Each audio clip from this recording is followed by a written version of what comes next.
আসসালামু আলাইকুম। সবাই কেমন আছেন? আশা করি সবাই ভালো আছেন। আজ আপনাদের জন্য নিয়ে এসেছি গল্পের ১৩ নম্বর পর্ব। আশা করি গল্পটি আপনাদের ভালো লাগবে। তাহলে চলুন শুরু করা যাক। তাকিয়ে হঠাৎ যা দেখতে পায় তা দেখে নীরার অবস্থা খারাপ হয়ে যায়। চোখ দুটো রসগোল্লার মতো বড় বড় হয়ে যায়।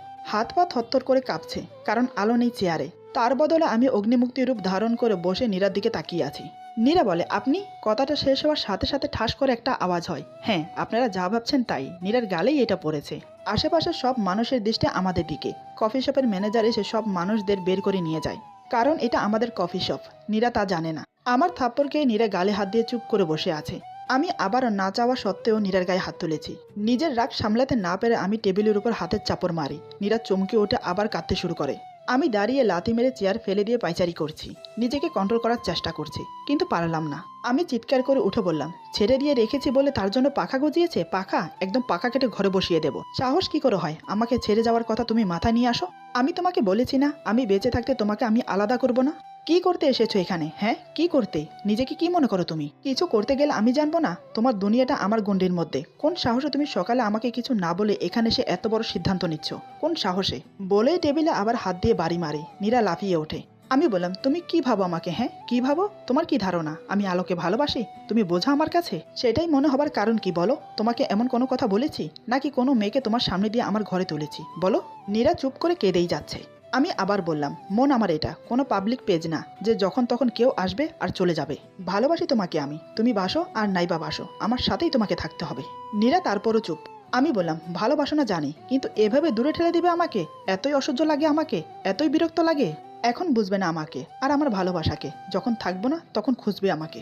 আমার কথা শুনে নীরা আরো জোরে কেঁদে ওঠে। নীরার কান্না আমি সহ করতে পারি না, তাই নীরাকে টেনে তুলে বুকের সাথে জড়িয়ে ধরি। নীরা আরো জোরে কেঁদে ওঠে। আমি বললাম, আরে মেয়ে, বোঝো না কেন? আমি যদি আলোকে ভালোবাসতাম তাহলে আজ আমার ঘরে আলো থাকতো, তুমি না। আলো বিগত ৩ বছর অফিসে কাজ করছে। আমি তো কোনোদিন অফিসে পা দিয়েও দেখিনি। তোমার জন্য আমি অফিসে যাওয়া শুরু করেছি। কি করে বোঝাই তোমাকে নীর পাখি বলো? নীর মিরাজের উপর অধিকার দেখাক আর না দেখাক, ভালোবাসুক আর না বাসুক, মিরাজ শুধু নীরেরই থাকবে। অনেক ভালোবাসি তোমাকে জান পাখি। নীরা চুপচাপ আমার কথা শুনছে আর কাঁদছে। আমি নীরাকে চেয়ারের উপর বসে আরেকটা চেয়ার টেনে ওর পাশে বসে পড়ি। নীরার দিকে তাকিয়ে দেখি ওর গালে পাচাগুলোর ছাপ বসে গেছে। আমি নীরার দু গালে হাত দিয়ে মুখটা উঁচু করে ধরে বললাম, খুব লেগেছে জান পাখি। নীরা কিছু বলে না। আমি বললাম, তুমি জানো আমি সব সহ করলেও তোমাকে আমার কাছ থেকে দূরে যাওয়া সহ করতে পারি না। কেন বাধ্য করো আমাকে তোমার গায়ে হাত তুলতে? নীরা কিছু বলছে না, নীরবে চোখের জল ফেলছে। আমি নীরাকে কাছে টেনে কোলের উপর বসিয়ে নেই। তারপর এক হাত দিয়ে বুকের সাথে জড়িয়ে ধরি আর অন্য হাত দিয়ে নীরার চুলের মুঠি ধরে নীরার মুখটা নিজের দিকে এগিয়ে নিয়ে আসি। এরপর দু চোখের পাতায় আলতো করে নিজের ঠোঁট ছোঁয়ালাম। নীরা নিজের চোখ বন্ধ করে নেয়, কিন্তু চোখ দিয়ে জল বেয়ে পড়তেই থাকে। আমি নীরার চোখের পানি মুছে দিয়ে ওর গালে অফুরন্ত ভালোবাসার ছোঁয়া দিয়ে ভরিয়ে দিলাম। নীরা চোখ বন্ধ করেই ভাবতে থাকে, আমি তোমাকে ভালোবেসে ভুল করিনি মিরাজ। আমি জানি তুমি আমাকে পাগলের মতো ভালোবাসো, কিন্তু আমি নিজের চোখে যা দেখলাম সেটা কি করে অবহেলা করি বলো তো? মানলাম তুমি আমাকেই ভালোবাসো। তাহলে আলোর সাথে? ভাবনাটা শেষ করতে পারলো না, তার আগেই নীরার হাতে কয়েক ফোঁটা গরম পানি পড়লো। নীরা চোখ খুলেই দেখে আমি ওর দিকে অপলক্ষীনভাবে চেয়ে নীরবে কান্না করছি। আমি বললাম, আমাকে মাফ করে দাও জান পাখি। আমি তোমাকে মারতে চাইনি। কেন তুমি আমাকে বোঝো না বলো? কেন তুমি আমাকে দূরে সরিয়ে দেবার চেষ্টা করো? আমি তো বলিনি তোমাকে আমাকে ভালোবাসো। আমি চাই তুমি আমার পাশে থাকো। ভুল হলে আমাকে শাসন করো। তোমার পৃথিবীতে শুধু আমার আনাগোনা থাকবে। তুমি আমাকে ভালোবেসে কাছে না থাকো, অবহেলা করে থাকো, তবু আমাকে ছেড়ে যেও না নীর পাখি। আমি তোমাকে ছেড়ে থাকতে পারবো না। ভালোবাসি তোমাকে জান পাখি, অনেক ভালোবাসি। নীরা কি বলবে বা ওর কি করা উচিত ভেবে পাচ্ছে না, কারণ যে ছেলেটা ওকে বলতে পাগল সে ছেলেটাকে আজ অন্যের হাতে তুলে দিতে এসেছিল সে। কিন্তু অফিসে আলোর হাত ধরার কথা কিছুতেই মন থেকে বের করতে পারছে না। নীরা আমার কোল থেকে নামতে গেলে আমি নীরার কোমর জড়িয়ে ধরি। দু হাত দিয়ে নিজের কাছে টেনে আরো শক্ত করে জড়িয়ে ধরি। নীরার ঠোঁটে নিজের ঠোঁট ডুবিয়ে দেই। নীরা আমার হাত খামছে ধরে। বেশ কিছুক্ষণ পর আমি নীরাকে ছেড়ে দেই। আমি বললাম, নীর পাখি, আর কখনো আমাকে ছেড়ে যাবার কথা মাথাতেও আনবে না। আমি তোমাকে ছাড়া থাকতে পারবো না। চলো বাসায় চলো। নীরা বলে, একটা কথা বলবো? আমি বললাম, বলো না জান পাখি। নীরা বলে, আপনি যদি মনে করেন আমার জন্য আপনাদের কোনো সমস্যা হবে, তার জন্য আমাকে আপনি আপনার কাছে রেখে দিচ্ছেন, তাহলে আমাকে বলতে পারেন। আমি বললাম, মানে? নীরা বলে, মানে আপনার সাথে যদি আমার ডিভোর্স না হয় তো আপনি আলোকে বিয়ে করতে পারবেন না। ডিভোর্স দিতে গেলে আমার পরিবার বা আমি যদি কোনো সমস্যা করি সেজন্য আপনি আমাকে ছাড়তে চাইছেন না। তাহলে একটা কথা বলি, আপনার আমার বিয়েটা শরীয়ত মতে কাবিননামা দিয়ে হয়নি, শুধুমাত্র একটা সই দিয়ে হয়েছে। এটাকে বিয়ে বলে না। তাই যেমন একটা সই দিয়ে আমরা একসাথে আছি, তেমনি একটা সই দিয়ে আলাদা থাকতে পারবো। আর সব থেকে বড় কথা, আপনার আর আমার মধ্যে এমন কিছু হয়নি যাতে ভবিষ্যতে কোনো সমস্যা হবে। নীরার কথা শুনে আমার মুখের রং আবার পাল্টে গেল। আমি চেয়েছিলাম নিজের উপার্জনের টাকায় নীরাকে ধুমধাম করে সবার সামনে দিয়ে বিয়ে করব। নীরার থেকে নিজের অধিকারটা আদায় করব। কিন্তু নীরার কথায় আমি রেগে আগুন। আমি ওর দিকে তাকিয়ে ভাবছি, সাহস কি করে হয় তোমার আমার সামনে দাঁড়িয়ে এসব কথা বলার? কাবিননামা হয়ে বিয়ে হয়নি, আর কি বললে ওর আর আমার মধ্যে তেমন কিছুই হয়নি। ও কি ভেবেছে আমি কিছু করি না বলে সহজে অন্য কারো কাছে চলে যাবে? আমি দেখব আজকের ঘটনার পর তুমি কি করে অন্য কারো কাছে যাবার চেষ্টা করো। তোমার কথাই থাক, যেটা পরে হবার কথা ছিল সেটাই আগে হবে। এই ভেবে আমি বেরিয়ে গেলাম। নীরা চুপচাপ বসে আছে। আমি ঘন্টাখানেক পরে এসে নীরাকে কোলে তুলে নিয়ে গাড়িতে বসিয়ে দেই। তারপর সোজা কাজের অফিসের সামনে গিয়ে গাড়ি দাঁড় করাই। নীরা শুধু হাঁ হয়ে আমার দিকে তাকিয়ে আছে। আমি গাড়ি থেকে নেমে নীরাকে হাত ধরে টেনে গাড়ি থেকে নামাই। গাড়ি থেকে নামিয়ে হাত ধরে টানতে টানতে ভিতরে নিয়ে যাই। নীরা বুঝতে পারে আজ ওর সাথে কি ঘটতে চলেছে। আমি বললাম, কাজী সাহেব বিয়ে পড়ানো শুরু করুন। নীরা বলে, এভাবে আমি বিয়ে করব না। আমি বললাম, কেন নির্বাখী, তুমি না বললে আমাদের বিয়েটা কাবিননামা না হলে স্বীকৃতি পাবে না? তোমার ইচ্ছেতে তো এটা হচ্ছে। রাগে কটমট করতে করতে কথাগুলো বললাম। নীরা বলে, মা বাবা মামুনি বাবাই তিশা এদের বাদ দিয়ে আমি এই কাজ করতে পারবো না। আমি বললাম, আমিও সেটাই চেয়েছিলাম, কিন্তু তোমার বড্ড তাড়া আমার কাছ থেকে পালানোর। তোমাকে তো আটকাতেই হবে জান পাখি। দাঁতে দাঁত চেপে বললাম। নীরা মনে মনে বলে, আল্লাহ, এটা হবারই বাকি ছিল। আমি ওনাকে আটকাই কি করে? এই স্টুপিডের মতো কাজটা কেন করতে গেলাম আমি নীরার কানের কাছে গিয়ে ফিস ফিস করে বললাম, আমার রাগটা আর বাড়াবেন না। অনেক কষ্টে রাগটা কন্ট্রোল করেছি, এবার কিছু করলে কিন্তু তাণ্ডব করব। আমার কথা শুনে নীরা চুপ মেরে বসে যায়। নীরা বুঝতে পারে আমাকে আর কোনোভাবেই বোঝানো সম্ভব না। বিয়ের এক পর্যায়ে নীরাকে কবুল বলতে বলা হয়, কিন্তু নীরা চুপ করে থাকে, কিছুতেই কবুল বলে না। আমি এতে আরও রেগে যাই, তাই চেঁচিয়ে উঠে বললাম, কবুল বলবে নাকি খাবে আরও 5টা কানের নিচে? আমার চিৎকার শুনে নীরা ভয়ে বলে, ক। আমি বললাম, হোয়াট দা? নীরা বলে, কবুল। তারপর সব ভালোভাবে মিটে গেল। এবার বাসায় ফেরার পালা। কিন্তু নীরা আর গাড়িতে ওঠে না, গাড়ির পাশে চুপচাপ দাঁড়িয়ে আছে। কারণ আমার রাগ এতটুকু কমেনি। আমি যে এমন একটা কাজ আবার করতে পারি নীরা কোনোদিনও ভাবেনি। নীরা মনে মনে ভাবে, এই ছেলেটা আজ আমাকে আস্ত রোস্ট বানিয়ে খাবে। আল্লাহ গো, বাঁচাও আমাকে। আমার কাজটা কি ভুল ছিল? আমার দেখার মধ্যে কি কোনো ভুল ছিল? যদি সত্যি ভুল থেকে থাকে তো আজ আমার কপালে দুঃখ আছে। আমি ওর সাথে যাব না। কি করি? হ্যাঁ, চুপচাপ কেটে পড়ি। এই ভেবে নীরা চুপচাপ কেটে পড়ে। রাস্তায় এসে রিক্সা রেখে যেই না উঠতে যাবে তখনই আমি নীরার হাত ধরে ফেলি। নীরা বলে, কোন শয়তান রাক্ষসরে আমার হাত? বলে নীরা তাকিয়ে দেখে আমি রাগী লুক নিয়ে নীরার হাত টেনে ধরে দাঁড়িয়ে আছি। নীরা বলে, আপনি? আসলে আমি আপনাকেই খুঁজছিলাম। কই গিয়েছিলেন? আমি চুপ করে আছি। নীরা ভালো করেই বুঝতে পারে ওর কথাটা আমি মোটেই বিশ্বাস করিনি। নীরা বলে, আমি পানি খাবো। আমি নীরার কথা শুনে ওর হাত ধরে গাড়ি টেনে বসিয়ে দেই। তারপর পানির বোতলের মুখ খুলে নীরার হাতে ধরিয়ে দেই। নীরা ঢকঢক করে পানি খেয়ে আমার দিকে আস্তে আস্তে তাকালো, কিন্তু আমি সে একই লুকে এখনও নীরার দিকে তাকিয়ে আছি। নীরা বলে, বাসায় যাব। আমি কিছু না বলে গাড়ি স্টার্ট করে দেই। গাড়ি আমার বাড়ির দিকে না গিয়ে বাংলোর দিকে যেতে দেখে নীরা চেঁচিয়ে ওঠে। নীরা বলে, আপনি আবার ওখানে যাচ্ছেন কেন? আমি বাসায় যাব, মামুনির কাছে। আমি ওখানে যাব না। আমি নীরার সাথে কোনো কথাই বলছি না, চুপচাপ ড্রাইভ করে যাচ্ছি। বেচারি নীরা চেঁচাতে চেঁচাতে থেমে গেল। আমি বাংলোতে ঢুকে গাড়ি থামিয়ে নীরাকে নামতে বললাম, কিন্তু নীরা চুপ করে বসে থাকে। আমি নীরাকে টেনে কোলে তুলে বাসার ভেতরে নিয়ে যাই। বাসায় এসে রুমের সামনে নীরাকে নামিয়ে দেই। হাতটা চেপে ধরে রুমটা খুলে দেই। নীরা অবাক হয়ে যায় রুমটা দেখে, কারণ পুরো রুম ফুল দিয়ে ডেকোরেশন করা হয়েছে। কেউ ফুল দিয়ে পুরো রুম ঢেকে দিয়েছে। নীরার রুমটা দেখে মনটা পুরোই ভালো হয়ে যায়। মন খুলে হাসি দিয়ে রুমে ঢুকে যায়। কিন্তু নীরা এই ফুলের ব্যাপারটা বুঝতে পারে না। নীরা ফুলগুলো নেড়ে চেড়ে ফুলের গ্রান নিচ্ছে। হঠাৎ নীরার মুখটা শুকিয়ে যায়। ও বুঝতে পারে এই ফুলের পিছে কারণ কি, আর আমার এসব করার পিছে কারণ কি। নীরা ব্যাপারটা বুঝতে পেরে দৌড়ে রুম থেকে বের হতে গেলেই আমি এক হাতে নীরার কোমর জড়িয়ে ধরে নিজের কাছে টেনে নিই, আর এক হাত দিয়ে দরজা লক করে দেই। নীরা বলে, ছাড়ুন আমাকে, প্লিজ ছাড়ুন। আমি এসবের জন্য এখনো তৈরি হইনি, আমার সময়। কথাটা শেষ করতে পারে না, তার আগেই আমি নীরার ঠোঁটজোড়া নিজের আয়ত্ত করে নিই। নীরা লাফালাফি শুরু করে দেয়। আমি নীরাকে টেনে একেবারে নিজের বুকের সাথে মিশিয়ে নিই। আস্তে আস্তে নীরার কোমর থেকে হাত নামিয়ে পেটে হাত বুলাতে থাকি। নীরা ধাক্কা দিয়ে আমাকে সরিয়ে দেয়। তারপর ঠোঁট মুছতে মুছতে রুমের দরজাতে হাত দেয়। আমি নীরাকে কোলে তুলে নিয়ে এনে বিছানার উপর শুয়ে দেই। নীরা বলে, কাজটা মোটেই ভালো করছেন না, আমার সময় লাগবে আপনাকে মেনে নিতে। আমি নীরার কোনো কথাই কানে নিচ্ছি না। নিজের শার্টটা খুলে মেঝেতে ছুঁড়ে ফেলে দেই। তারপর নীরার উপর ঝুঁকে পড়ি। নীরা উঠে যেতে চাইলে আমি নীরার দুহাত চেপে ধরি বিছানার সাথে। ওর আঙ্গুলের ফাঁকে নিজের আঙ্গুল গলিয়ে দিয়ে শক্ত করে ধরে বন্দি করে নিই। আবার নীরার ঠোঁটে কিস করতে গেলে নীরা মুখ ঘুরিয়ে নেয়। এতে আমার রাগটা অবার হয়ে যায়। হঠাৎ এক ঝটকায় নীরার বুকের উপর থেকে শাড়ির আঁচলটা সরিয়ে দেই। তারপর ব্লাউজটা একটানে ছিঁড়ে ফেলি। তাতেই নীরার ফর্সা বুকটা উন্মুক্ত হয়ে যায়। আমি এক নজর চোখ বুলিয়ে নীরার ঠোঁটে ঠোঁট মিশিয়ে দেই। আমার হাত ধীরে ধীরে নীরার পুরো শরীরে বিচরণ করতে থাকে। আমি ওর ঠোঁট ছেড়ে দিয়ে ওর গলায় কিস করি। তারপর আস্তে আস্তে ওর বুকে নিজের মুখ গুজে দেই। নীরার উপর আমার অধিকারটা পূরণ করতে ব্যস্ত হয়ে পড়ি। নীরা বাধা দিয়েও পেরে উঠছে না আমার সাথে।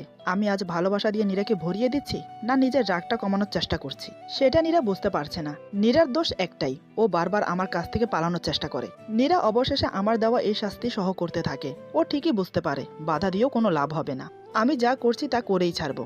অবশেষে নিজের চাহিদা মিটিয়ে নীরাকে ছেড়ে দিলাম। রাতে নীরা চুপচাপ বিছানার এক কোণে বসে কাঁদতে থাকে। নীরা মনে মনে বলে, আমি কোনোদিনও ভাবিনি তুমি এভাবে আমার সাথে এই কাজটা করবে। আমার ইচ্ছের কোনো মূল্য নেই তোমার কাছে। সবসময় নিজের রাগটাকে প্রশ্রয় দিয়ে গেলে, আমাকে বোঝার চেষ্টা করলে না, আমার মনটাকে বোঝার চেষ্টা করলে না। এই ভালোবাসা তোমার আমার উপর। এরই মধ্যে আমি রুমে ঢুকি। আসলে বাইরে গিয়েছিলাম খাবার আনতে, কারণ আমরা আজ বাসায় যাইনি। আমি রুমে ঢুকে দেখি নীরা শাওয়ার নিয়ে চুপচাপ বসে আছে। চুলগুলো ভালো করে মোছেনি, যার কারণে চুলের পানি পরে ওর সালোয়ার কামিজ প্রায় ভিজে গেছে। আমি বললাম, নীর পাখি এভাবে বসে আছো কেন? নীরা বলে, তো কি করব, নাচবো? আমি আর কথা বাড়ালাম না, নীরাকে কোলে তুলে ওয়াশরুমে চলে গেলাম। তারপর একটা শাড়ি বের করে নীরার হাতে ধরিয়ে দিয়ে চেঞ্জ করে নিতে বললাম। নীরা বলে, আমি যেমন আছি তেমনই থাকবো, কোনো চেঞ্জ করতে হবে না। আমি ঝট করে শাড়িটা নিজের হাতে নিয়ে নেই। আমি বললাম, ঠিক আছে, তোমার চেঞ্জ করতে হবে না, আমি করিয়ে দিচ্ছি। বলেই নীরার গায়ে হাত দিতে গেলাম। তাতেই নীরা 2 পা পিছিয়ে গিয়ে বলে, আমি চেঞ্জ করছি। নীরার পিছানো দেখে আমি এক ঝটকায় নীরাকে নিজের কাছে টেনে নিই। নীরার ঠোঁটে নিজের ঠোঁট ডুবিয়ে দেয় বেশ খানিকক্ষণ। পরে আমি নীরাকে ছেড়ে দেই। নীরা আর আমি দুজনে হাঁপাতে থাকি। আমি বললাম, যখনই আমার থেকে দূরে যেতে চেষ্টা করবে ঠিক তখনই এমনটাই হবে। এই কথা বলে আমি বেরিয়ে এলাম। তারপর নীরা চেঞ্জ করে বেরিয়ে এসে আবার বিছানায় গুটিসুটি মেরে বসে পড়ে। আমি খাবার 2 প্লেট বাড়তে বাড়তে নীরাকে ডাকি, জান পাখি খাবে এসো। নীরা বলে, খাবো না আমি, আপনি বেশি করে খান। আমি নীরার কথা শোনা মাত্রই একটা প্লেট সরিয়ে দেই। এরপর উঠে গিয়ে নীরাকে আবার কোলে তুলে এনে সোফায় বসিয়ে দেই। নীরা বলে, আপনি সবসময় জোর দেখাবেন আমার উপর? নিজের যেটা মনে হয় সেটাই করবেন? আমার কি নিজের ইচ্ছে বাঁচার অধিকার নেই? আমি চুপচাপ নীরার কথা শুনছি, কিছু বললাম না। খাবার নিয়ে নীরার মুখের সামনে ধরতেই নীরা মুখ ঘুরিয়ে নেয়। তখনই আমি অন্য হাত দিয়ে নীরার গলা টেনে নীরার ঠোঁটে কিস করতে শুরু করি। নীরা বারবার আমার এই ছোঁয়া সহ করতে পারে না, তাই এক ঝটকায় আমার বুকের কাছে শার্ট মুঠো করে আঁকড়ে ধরে। একটু পর আমি নীরাকে ছেড়ে দেই। আমি বললাম, জান পাখি এখন খাবারটা খাবে নাকি কিসের সময়টা আরেকটু বাড়িয়ে দেব? আমার কথা শুনে নীরা চোখ মুখ গুটিয়ে আমার হাত টেনে খাবারটা মুখে ভরে নেয়। আমি চুপচাপ খাইয়ে দিতে থাকি। আমি মনে মনে ভাবছি, নীর পাখি আমি খুব ভালো করেই বুঝতে পারছি তোমাকে রাগ দেখিয়ে বা শাসন করে আমার কাছে আটকিয়ে রাখতে পারবো না। তোমাকে আমার ভালোবাসা দিয়ে আটকিয়ে রাখবো। দেখি এবার তুমি আমার ভালোবাসা কি করে অবহেলা করো। আর বাকি থাকলো আলো, সেটা কাল দেখাবো তোমাকে। আমি নীরাকে খাইয়ে দিয়ে হাত ধুয়ে ফেললাম, নিজে খেলাম না। নীরা বলে, আপনি খাবেন না? আমি একগাল হেসে বললাম, তুমি তো আমাকে বেশি করে খেতে বললে, আমি তো বেশি খাই না, তাই আর খেলাম না। নীরা কিছু বলল না, চুপচাপ উঠে গেল। আমি গিয়ে বেলকনিতে একটা চেয়ার নিয়ে বসে পড়লাম। তারপর একটার পর একটা সিগারেট খেতে শুরু করলাম। কারণ ছেলেরা যতই হাসি খুশি থাকুক না কেন, দিনের শেষে কিছু ছেলে নিজের কষ্টটা সিগারেটের ধোঁয়ায় উড়িয়ে দেয়। নীরাকে বিয়ে করার পর থেকে আমি সিগারেট খাই না, কিন্তু আজ আর নিজেকে আটকে রাখতে পারছি না। নীরার এই অবহেলা আমি আর কিছুতেই সহ করতে পারছি না। কারণ প্রিয় মানুষদের কাছ থেকে পাওয়া অবহেলা থেকে মৃত্যু অধিক সুখের হয়। এদিকে নীরা চুপচাপ বসে আমাকে দেখে যাচ্ছে। আমার এই একটা কাজ নীরার কিছুতেই পছন্দ না। নীরার ইচ্ছে করছে আমাকে এসে ঠাস করে একটা বসিয়ে দিতে, কিন্তু নীরা কিছু করলো না, মুখ ঘুরিয়ে বসে পড়লো। কারণ আমি আজ যেটা করেছি নীরা কখনোই সেটা এভাবে করতে চায়নি। নীরা মনে মনে বলে, যা ইচ্ছে করো, আমি তোমাকে কিচ্ছু বলবো না। আমারও যথেষ্ট রাগ আছে, রাগ আমিও দেখাতে পারি, সবসময় তোমার কথা মতো চলবে না। এদিকে আমি উঠে এসে ওয়াশরুমে চলে গেলাম ব্রাশ করার জন্য। আসলে আমার নীর পাখিটাকে সিগারেটের ধোঁয়ায় কষ্ট দিতে চাই না। আমি কোনো কিছুতেই নীরাকে কষ্ট দিতে চাই না, কিন্তু নিজের রাগটাও কিছুতে কন্ট্রোল করতে পারি না। নীরাকে যেটা করতে বারণ করি নীরা সেটা করেই আমার রাগ বাড়িয়ে দেয়। আমি ওয়াশরুম থেকে বের হয়ে দেখি নীরা ঠায় বসে আছে। আমি আস্তে করে গিয়ে নীরার পাশে বসে পড়ি। নীরার দিকে তাকিয়ে দেখি ওর গলায় বেশ খানিকটা কেটে গেছে। আমি বুঝতে পারি এটা আমার জন্যই হয়েছে। এটা দেখে নিজের উপরে রাগ হলো আমার। আমি ঝট করে উঠে ওষুধ নিয়ে আসি। তারপর নীরার হাত ধরে নীরাকে কাছে টানতে গেলে নীরা হাত ছাড়িয়ে নেয়। আমিও ছাড়ার পাত্র না। নীরাকে জোর করে টেনে নিজের কোলে বসিয়ে নেই। নীরা নামার জন্য চেষ্টা করতে থাকে, কিন্তু আমি শক্ত করে জড়িয়ে থাকি। আমি বললাম, নড়ো না তো নীর পাখি, নয়তো আবার একটা কিস করব। কিসের কথা শুনে নীরা চুপ হয়ে যায়। আমি নীরার কাটা জায়গায় নিজের ঠোঁট ছুঁয়ে আলতো করে কিস করি, তারপর ওষুধ লাগিয়ে দেই। আমি নীরার মাথাটা নিজের বুকের সাথে চেপে ধরে আমি বললাম, কিছু শুনতে পাচ্ছ নীর পাখি? প্রতিটা স্পন্দন তোমাকে বলে আমি তোমার জন্য। আমি জানি না তুমি আমাকে ভালোবাসবে কিনা, আর ভবিষ্যতে আদৌ বাসবে কিনা, কিন্তু আমি তোমাকে আমার নিজের চাইতেও বেশি ভালোবাসি। মনে আছে নীর পাখি, বিয়ের আগে তোমাকে কিছু বললে তুমি বলতে তোমার উপর আমার কোনো অধিকার নেই। তাই সেদিন তোমাকে ওভাবে কোর্ট ম্যারেজ করতে হয়েছিল। আর আজ তুমি বললে আমাদের এটা বিয়েই নয়, তাই তোমাকে তোমার কথা অনুযায়ী বিয়ে করলাম। এখন তো আমাদের বিয়ে নিয়ে তোমার কোনো দ্বন্দ্ব নেই। তোমার জেদেই আজ আমাকে জোর করে এমন একটা কাজ করতে হলো। তোমাকে হাজারবার বলেছি আমি নীর পাখি, ভালোবাসি আমি তোমাকে। তোমাকে ছাড়া আমার লাইফ কল্পনাও করতে পারি না। তোমাকে আমার কাছেই থাকতে হবে যেভাবেই হোক। আমাকে ছেড়ে যাবার কথা মাথাতেও আনবে না। কিন্তু তুমি কি করো, জেনে শুনে আমাকে কষ্ট দাও। বারবার আমার থেকে পালানোর চেষ্টা করো, এতটাই খারাপ আমি? আমার সাথে কি সত্যিই থাকা যায় না? নীরা চুপচাপ আমার কথা শুনে যাচ্ছে। আমি আবার বললাম, জানি নীর পাখি, আমার সাথে সত্যিই থাকা যায় না, কিন্তু আমি কি করব বলো তো জান পাখি? আমি যে এমনই। আম্মু মারা যাওয়ার পর থেকে তেমন কারোর শাসন পাইনি। মামনিকে তো আমার ধারে কাছেও আসতে দিত না ফুপু। আমাকে এত ভালোবাসে যে কখনো বকা দিত না। যখন যা আবদার করতাম সব পূরণ করত। হোক সেটা ভালো আর মন্দ, ভালো মন্দ বোঝানোর কেউ ছিল না। আমি আমার রাগটাও কন্ট্রোল করতে পারি না। তুমি যদি আমার থেকে পালানোর চেষ্টা না করতে, তাহলে আমাদের প্রথম রাতটা এভাবে কাটতো না, অনেক সুন্দর আর সুখময় হতো। কিন্তু তোমার জেদ আর আমার রাগের বশে আমি এমন একটা কাজ করতে বাধ্য হয়েছি। ভালোবাসি আমি তোমাকে পাগলি, বোঝো না কেন বলো তো? কি করলে আমি তোমাকে বোঝাতে পারবো? তুমি আমার সব। তোমাকে ছাড়া আমি থাকতে পারবো না। তুমি আমার থেকে দূরে গেলে সত্যি আমি মরে যাব। আমি আর কিছু বললাম না। নীরাকে নিজের বুকে জড়িয়ে নিয়ে শুয়ে পড়লাম। নীরা মনে মনে বলে, আমিও তোমাকে অনেক ভালোবাসি জান, অনেক। তুমি যেমন আমাকে ছাড়া থাকতে পারবে না, ঠিক আমিও তোমাকে ছেড়ে থাকতে পারবো না।